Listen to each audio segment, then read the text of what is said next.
İlk olaraq həmişəki kimi hər şeydən öncə həmd olsun aləmlərin Rəbbi olan Allaha və Allahın salamı olsun bütün peyğəmbərlərə, onların sonuncusu olan Muhammedə sallallahu aleyhi və səlləmə. Bugündən etibarən Allahın izni ilə yeni bir kitaba başlayacağıq inşallah. Ünvan olaraq kitabın adı Bəyanu Məani Əsməilləhil Hüsnə. Allahın gözəl adlarının izahı. Allahın gözəl adlarının izahı. Bir neçə Əhlüsünnə aliminin kitabından bəhs olunacaq inşallah. Yəni bir müəllif deyil, ona görə müəllifin adını demirik. Lakin bir neçə alimlərin, Əhlüsünnə alimlərinin kitablarından inşallah ki nədir? Bu mövzu bəhs olunacaq. Çünki məqsəd burada geniş şəkildə bu dərsləri Allahın izi ilə keçməkdir. Yəni məqsədimiz tək məsələn Ər-Rahim, Ər-Rahman, Əl-Latif adlarının mənası olmayacaq ki, məsəl üçün Ər-Rahim nə deməkdir? Ər-Rahman nə deməkdir? Əl-Latif nə deməkdir? Yəni mənalar nədir? Geniş olacaq. Məsələn, Ər-Rahim bir neçə məsələni əhatə edir. Hansı məsələlər orada cəm olacaq və s. İnşallah. Elə bundan dolayı da bir kitab yox, bir neçə kitablardan inşallah ki bu mövzu bəhs olunacaq Allahın izni ilə. Ünvan olaraq dedi ki, Bəyanu Məani Əsməilləhil Hüsnə. Allahın gözəl adlarının izahı. Lakin mövzuya keçməmişdən öncə biz inşallah Allahın izni ilə başlayacağıq Allahın adlarından birinci ad, ikinci ad, üçüncü ad, ta 99 ad. Yeri gəlmişkən mövzumuza keçməmişdən öncə 99 ad dedikdə yerinə düşər ki, bu məsələni bəyan etmək. Peyğəmbərimizin sallallahu aleyhi ve sellemin hədisi var ki, kim Allahın adlarından 99 adı əzbərləyərsə, onun üçün cənnət var və başqa fəzilətləri. Burada bu o anlama gəlmir ki, Allahın adlarının sayı 99'dur, məhdud, xeyr. Allahın adlarının sayını özündən başqa heç kim bilmir. Allahın adlarının sayını özündən başqa heç kim bilmir. Deyəndə ki, məndə 5 manat var cibimdə. Bu o demək deyil ki, 5 manatdan başqa pulum yoxdur. Mənim cibimdə 5 manat var. Evimdə ola bilsin, ondan da çox ola bilər və yaxud ondan da nədir, az ola bilər. Deyəndə ki, Peyğəmbər sallallahu aleyhi ve sellem Allahın adlarından 99'unu, bu o anlama gəlmir ki, məhdud şəkillərdə Allahın adları 99. Bu birinci məsələ. İkinci məsələ, barakallahu fikum, 3 müqəddimə edəcəyik inşallah.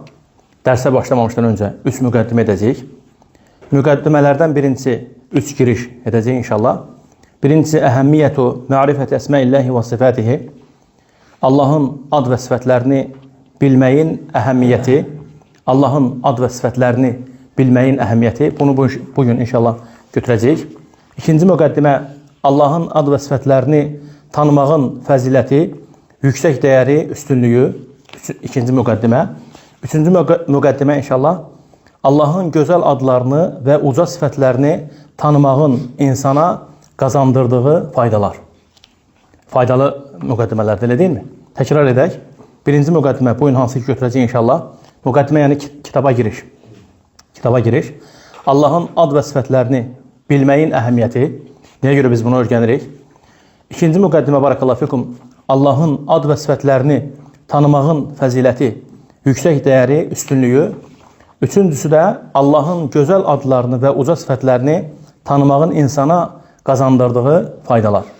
Allah-u Teala'dan dilərəm ki, Allah Subhanahu bizləri xeyirlərə müvəffəq eləsin. Bugünkü gün inşallah, bugünkü dərsimizdə ilk müqəddimədə hansı məsələləri öyrənəcəyik? Deməli, 7 faydanı inşallah götürəcəyik. 7 faydanı. Ümumi olaraq bugünkü dərsimizin ünvanı necə idi? Allahın ad və sifətlərini bilməyin əhəmmiyyəti. Müəllif rahiməhullah buyurur ki, Ma'rifətul əsməi və sifəti ləhə əhəmmiyyətun bəliğə. İsim və sifətləri bilmək çox önəmlidir. Allahın isim və sifətlərini bilmək həddindən artıq önəmlidir. Bunlar ilə bağlı, bu ad və sifətlər ilə bağlı 7 məsələni, 7 faydanı öyrənəcəyik inşallah. Müəllif buyurur ki, onlardan birincisi, çox diqqətli olaq, burada həddindən artıq mühüm faydalar var. Həddindən artıq mühüm faydalar var və bilmək lazımdır ki, biz Rəbbimiz haqqında elm öyrənirik. Allahı tanıyacaq Subhanahu wa Taala. Siz görəcəksiniz ki, bu dərsləri öyrəndikdən sonra, keçdikdən sonra, dinlədikdən sonra həqiqətən biz Allah haqqında az bir şeylər bilirmişik. Amma Allahın izni ilə bu dərsləri öyrəndikdən sonra, oxuduqdan sonra, bildikdən sonra görəcəyik ki, Subhanallah, Rəbbimiz daha da dərindən öyrənəcək ki, Rəbbimiz nə cür əzəmətli Subhanahu wa Taala, kəramət sahibiymiş. Faydalardan birincisi sayırıq bir-bir. Müəllif buyurur ki, Ennel ilmə bil əsməi və sifəti aslul ulum. Ad və sifətlərlə bağlı olan elm, ad və sifətlərlə bağlı olan elm bütün elmlərin əsası sayılır. Birinci necə idi? Ad və sifətlərlə bağlı olan elm bütün elmlərin nədir? Əsası sayılır.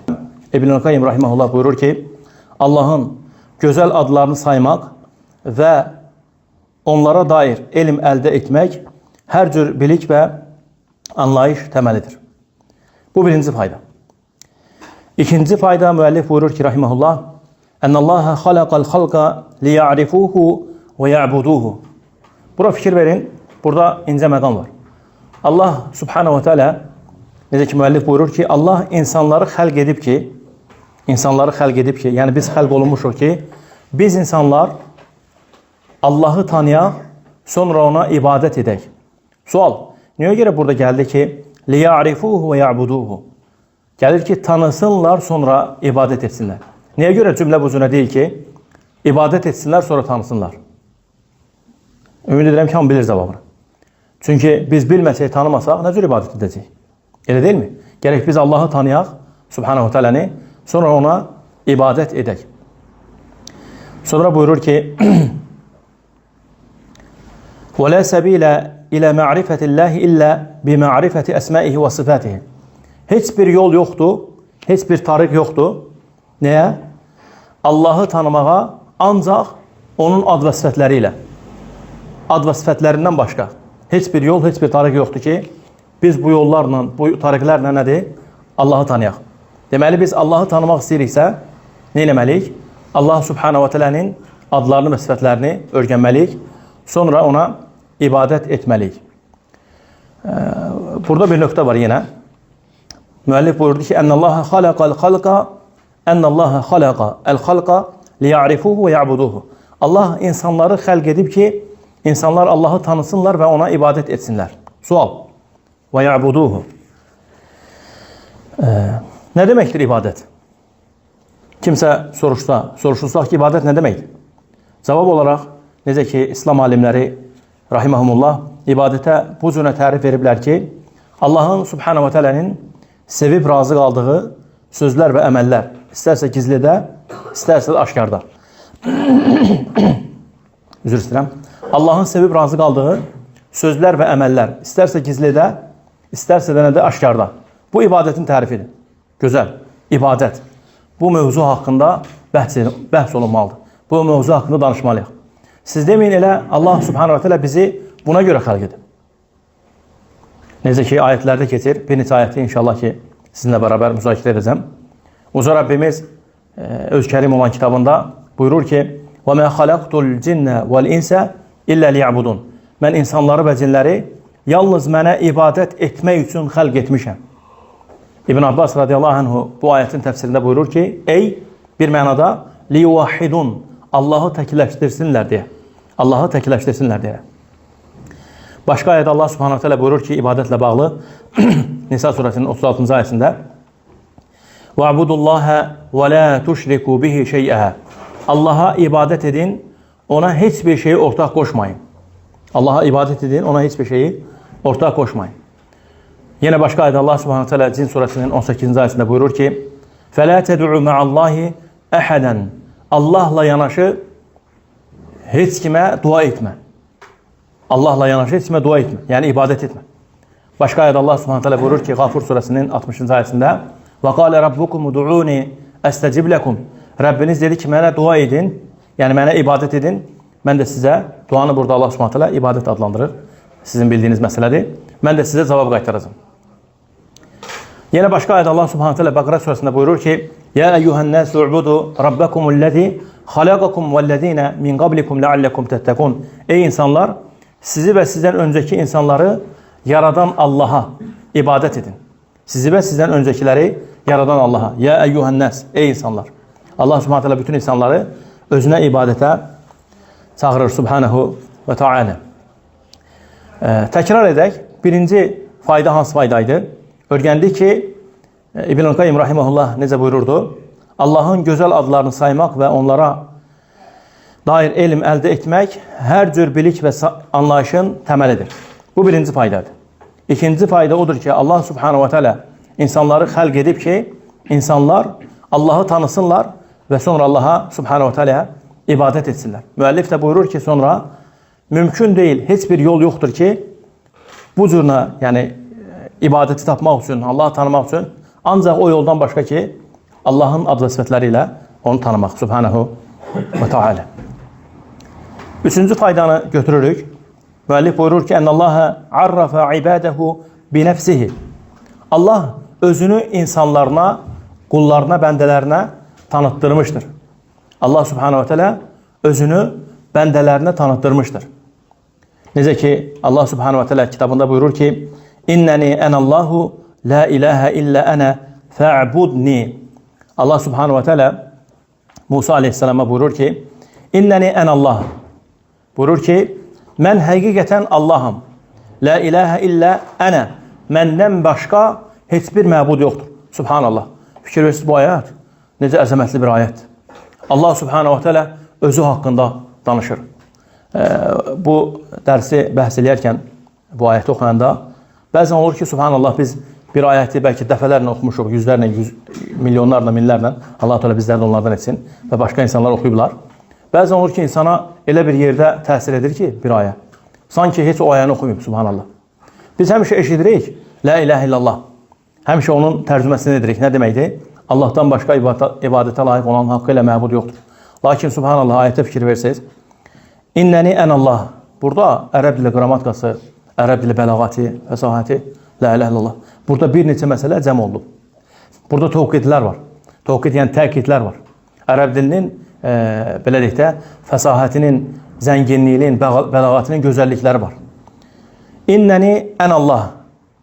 Allah Subhanahu Taala özü haqqında Musaya xəbər verir. Deyir ki, mənəm deyir o Allah. La ilahe illallah. La ilahe illə ənə. Biz həmişə nə eşidirik? La ilahe illallah. Allahdan başqa ibadətə layiq olan haqqı ilə məbud yoxdur. Həmişə onu Allahın haqqında, düzdür? Bu ayətdə Allah Subhanahu Taala özü haqqında xəbər verir. Heç eşitmişdik? Eşitmişdik, yox, oxumuşduq, görmüşdük bunu. Heç düşünmüşdükmü bu vaxtda? İnnəni ənəllahu la ilahe illə ənə. Subhanallah. Məndən başqa ibadətə layiq olan haqqı ilə məbud yoxdur. Fikir versiniz, Allah Subhanahu Taala buyurur ki, fə'budni. Mənə ibadət elə. Mənə ibadət. Deməli, ibadət Allahın haqqıdır. Subhanahu və Teala. Sonra müəllif buyurur ki, وَالْآيَاتُ الَّتِي فِيهَا أَسْمَاؤُهُ وَصِفَاتُهُ أَكْثَرُ مِنَ الْآيَاتِ الَّتِي فِيهَا ذِكْرُ الْحَلَالِ وَالْحَرَامِ. Deyir ki, o ayətlər ki, deyir, Allahın ad və sifətləri keçir. O ayətlər daha çoxdur. Hansı ayətlərdən? O ayətlər hansı ki, orada halallar və haramlar keçir. Halallar və haramlar keçən ayətlərdən daha çox hansılardır? Allahın adları və sifətləri keçir. Sonra dördüncü fayda, müqəddimənin dördüncü faydasıdır. Ənə dəvətər rusuli ta'riful xalqi bi əsməilləhi və sifətihi. Buyurur ki, müəllif, peyğəmbərlərin, rasulların, nəbilərin dəvətləri öz qövmlərinə Allahı tanıtmaq idi. Öz qövmlərinə Allahı tanıtmaq idi. Onların dəvətləri ilə buna görə idi. Bunun üzərindən idi. Aleyhimussalam cəmiyan. Liya'buduhu. Ona nədir? İbadətə çağırsınlar. Burada bir ayət yerinə düşər.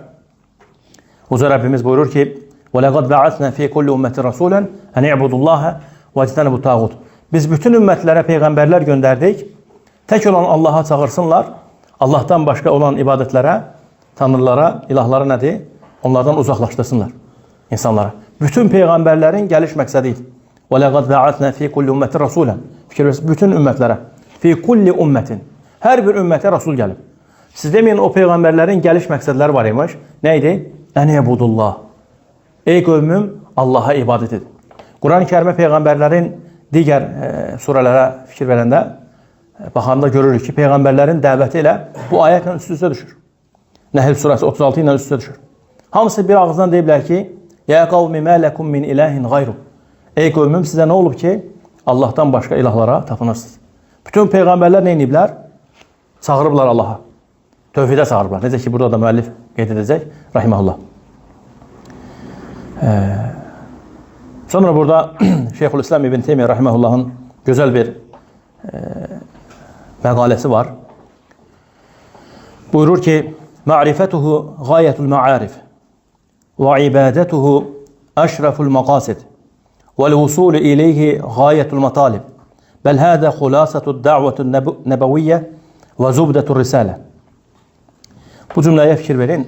Bu risaləyə fikir verəndə, subhanallah, Şeyxülislamın bu məqaləsinə fikir verəndə, həqiqətən o qəlblər ki, doğrudan da o qəlblərdə Allaha iman varsa, Allaha sevgi varsa, Allah haqqında, belə deyək də, ma'rifə varsa, bilgi varsa, həmin o qəlblərdə zəlzələ baş verməlidir, subhanallah. Fikir verin, müəllif Şeyxülislam İbn Teymiyyə rahiməhullah nə deyir? Buyurur ki, onu tanımaq bütün bilgilərin zirvəsidir. Mənimləsiz? Onu tanımaq, Allahı bütün bilgilərin zirvəsidir. Yəni, ən yüksəyidir. Ona ibadət etmək ən şərəfli məqsəddir. 2. Ona qovuşmaq bütün arzuların ən uzasıdır. 3. Əslində bu peyğəmbərlik dəvətinin nəhayəti və risalətin qayəsidir. Neçədən olun? 4 dənə fayda. Rahiməhullah. Təkrar edək. Şeyxülislamın bu sözlərin üzərində nur var, vallahi ki. Sizə niyə görə Şeyxülislamın sözlərinin üzərində nur var? Ümumiyyətlə, əhlüsün alimlərin sözlərinin üzərində nur olur həmişə. Əhlüsünnədən başqa olan insanların dediklərində bərəkət və nur olmur. Çünki bərəkəti, nuru verən Allahdır. Subhanahu teala. Bərəkəti, nuru göndərən kimdir? Allahdır. Onlar da Allahın kitabından, Muhammedin sallallahu aleyhi və səlləmin sünnəsindən bəhs etdikləri üçün danışıqlarında da nə olur? Bərəkət olur. Qıraqdan eşidənlər də bu bərəkəti hiss edirlər, həqiqətən. Buyurur ki, onu tanımaq, yəni Allahı, bütün biliklərin zirvəsidir. Ona ibadət etmək ən şərəfli məqsəddir. Ona qovuşmaq bütün arzuların ən uzasıdır. Əslində, bu peyğəmbərlik dəvətinin nəhayəti və risalətin qayəsidir. Nə? Allahı tanımaq. Subhanahu və teala. 4-cünü götürdük, indi 5-cini götürürük. Yenə müəllif buyurur ki, Əl-imanu bi əsmaillahil husnə və ma'rifətuhə yətədəmmənu ənva'ət tevhid. Buyurur ki, Allahın Subhanahu və teala'nın ad və sifətlərinə iman etmək və onu bilmək bu özündə tövhidin növlərini əhatə edir. Tövhidin növlərini nədir? Əhatə edir. Tövhidin neçə növü var? 3 növü var. Əl-uluhiyyə və rububiyyə, əsmə və sifət. Müəllif buyurur ki, Tevhid rububiyyə, tevhid uluhiyyə və tevhid əsmə və sifət və hədil ənva'u hiyə asluddin. Bu tövhidin bu 3 növü nədir? Dinin əsaslarındandır. Dinin nədir? Əsaslarındandır. Yeri gəlmişkən, barakallahu fikum, belə danışanda bəzən deyəndə ki, tövhidin 3 qismi var. Bəzi insanlar tərəfindən bu düzgün başa düşülmür. Yəni, düzgün fəhmi olunmur. Deyirlər ki, siz özünüzdən çıxartmısınız, sonradan belə deyək, Şeyxülislam İbn Teymiyyənin vaxtından sonra başlayıb tövhidin 3 qismi. Amma əslində bu doğru deyil. Tövhidin 3 qismi haqqında Quran-ı Kərimdə bir dənə ayə var. Kim bilir o ayəni? Məryəm surəsindən gəlir. Əhsəntum. Məryəm surəsi? Neçənci ayə? 65-ci ayə. Məryəm surəsi 65-ci ayədə, barakallahu fikum, açıq-aşkar ayət var ki, tövhidin 3 qismi orada cəm olunmuşdur. Sarih şəkildə. Sarih şəkildə görürsən ki, oxuyanda tövhidin 3 qismi də nədir? Orada cəm olunmuşdur. Siz də inşallah ora dönərsiniz. Barakallahu fikum. Burada yenə İbn Qayyim rahimehullah gözəl bir məsələni xatırladır. Buyurur ki, insanın ruhunun ən çox ehtiyacı olan şey onu yaradan Allahı tanımaq, onu sevmək, daim xatırlamaq, onunla xoşbəxt olmaq və ona yaxınlaşmaqdır. Bütün bunlara isə yalnız Allahın adlarını və sifətlərini tanımaqla çatmaq olar. İbn Qayyimin məqaləsini təzən oxuyaq. Barakallahu fikum. İnsanın ruhunun ən çox ehtiyacı olan şey, insan ruhunun ən çox ehtiyacı olan şey nədir? Buyurur ki, onu yaradan Allahı tanımaq. Nə xoşbəxt olsun sənin Allah. Allah-u Teala bizləri onlardan etsin. Allahı tanımaq. Allahı tanımaq nə demək? İnsan Allahı tanıyır Subhanahu Teala'nı. Bilir ki, onun Rəbbi onun Rəbbinin əmrləri və qadağaları var. Sonra nədir? Qul olur. Bu məsələ, bu İbn-i Qayyimin bu məsələsi var, bu məqaləsi. Bu elə belə məsələ deyil. Onlar, belə deyək də, əbəs yerə sözlər deməyiblər. Onlar cəm ediblər kitabı və sünnəni. Bəzən subhanallah, baxırsın ki, alimlərin sözlərinə. Baxırsan, deyirsən ki, subhanallah, görürsən bu bəşər sözdür. Nə cür, nə mənə lazım olan bir məsələymiş. Siz deməyin, hər birimizin, elə müəllif buyurduğu kimi, hər birimizin, ruhlarımızın bu məsələyə ehtiyacı var imiş. Oxuyanda görürsünüz ki, deyirsən ki, subhanallah, bu şeyx elə mənim üçün danışıb bunu. Sanki mənim üçün yazıb bunu. Bu bilirsin nə deməkdir? Allahı tanımaq. İnsan Allahı tanıyır. Allahı tanıyır. Rəbbini tanıyır, düzdür. Mücərrəd olaraq Allahı tanıyandan sonra biz nə oluruq? Biz qul oluruq, düzdür. Gözəl, əhsən tutmayım, Allah sizə razı olsun. Qul oluruq, bizim də Rəbbimiz olur. Rəbb. İndi bura fikir vermək lazımdır. Biz hamımız ola bilsin bir ağızdan deyirik, qul oluruq. Doğrudan da biz bu qulluğu təhqiq edirik, yoxsa yox? Burada sual vermək lazım. Fikrimi çatdıra bilirəm. Yəni, doğrudan da qulluğu həyata keçirə bilirikmi? Təhqiq o deməkdir. Burada yəni, böyük şəkildə böyük bir sual işarəsi vermək lazımdır və fikirləşmək lazımdır. Həqiqətən biz Allahın qullarıyıq. Hamımız bir ağızdan deyəcək, əlbəttə ki. Biz Allahın dediyi kimi qullarıq. Allahın bizdən tələb etdiyi kimi qullarıq. Bu məsələni fikirləşmək lazımdır. Davam edək, barakallahu fikum. İnsanın ruhunun ən çox ehtiyacı olan şey onu yaradan Allahı tanımaq. Yəni, biz Allahı tanıyan kimi, özünün bizə vəsf etdiyi kimi, Subhanahu Teala, biz biləcəyik ki, biz quluq, bizim ağamız var, bizim Rəbbimiz var. Onun da bizim üzərimizdə əmirləri var, qadağaları var. Biz sonra həyatımızı necə quracağıq? Onun əmirləri ilə, qadağaları ilə. Amma ki, onun əmirləri, yəni Allahın əmirləri kənarda qalsa, qadağaları kənarda qalsa, biz özümüz etdiyimiz kimi edəndə bu qulluq deyil. Biz onda şəklən, yəni şəkil olaraq dildə deyirik də, düzdür? Həqiqi qulluq sayılır sizə? Sayılmır. Buyurur ki, onu yaradan Allahı tanımaq, onu sevmək, daim xatırlamaq, onunla xoşbəxt olmaq. Allah bizi onlardan etsin, ya Rabbi. Və ona yaxınlaşmaqdır. Bütün bunlara isə yalnız Allahın adlarını və sifətlərini tanımaqla çatmaq olar. Siz deməyin, insan, deyək ki, 20 yaşından, 15 yaşından başlayır ibadətə, kimi Allah Subhanahu taala hidayət verirsə və yaxud kiçikliyindən 70 il, 80 il yaşayır. Heç vaxt bunların heç birini bilmir. Heç vaxt bunların heç birini bilmir. Sizə niyə görə? Ona görə ki, axı bu heç vaxt Allahı tanımayıb. Amma Allahı tanıyandan sonra ibadətlər nə cür olur? İbadətlər dəyişilir. Yəni, Allahı tanıyandan sonra doğrusu qulluq üzərə çıxır. Doğrusu qulluq üzərə çıxır. Şeyxülislam İbn Teymiyyə buyurur ki, qulların ehtiyaclarını ödəyən Allah-u Teala'dır.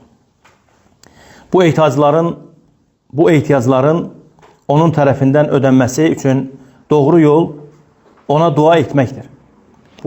Qulların ehtiyaclarını ödəyən Allahdır. Bu ehtiyacların da ödənməsi üçün doğru yol var imiş. Bir yol var imiş. Şeyxülislam sanki elə belə deyək də açarlar verir. Nə yoluymuş o? Dua. Buyurur ki, dua isə yalnız onun gözəl adları və sifətləri ilə edilə bilər. Burada nə demək istəyir Şeyxülislam sizcə? Deyir ki, dua isə, mərhələlərə fikir verin. Yəni buyurur ki, qulların ehtiyaclarını ödəyən Allah-u Teala'dır. Bu birinci, bunu bildik. Biz indi bunu təfəkkür edirik. Şeyxülislamın bu sözünü nə edirik? Bəhs edirik. Çalışırıq ki, başa düşək. Bu ehtiyacların onun tərəfindən ödənməsi üçün doğru yol ona dua etməkdir. Bunu da bildik. Dua etmək. Dua isə yalnız onun gözəl adları və sifətləri ilə edilə bilər. Nə demək istəyir burada Şeyxülislam? Şeyxülislam İbn Teymiyyə deyir ki, rahimehullah, demək istəyir ki, əgər sən dua etmək istəyirsənsə, o zaman Allahın ad və sifətlərini öyrən. Bunu hardan götürdük? İndi deyəcəm. Hardan götürmüşük? Buyurur ki, davamında, dua isə yalnız onun gözəl adları və sifətləri ilə edilə bilər.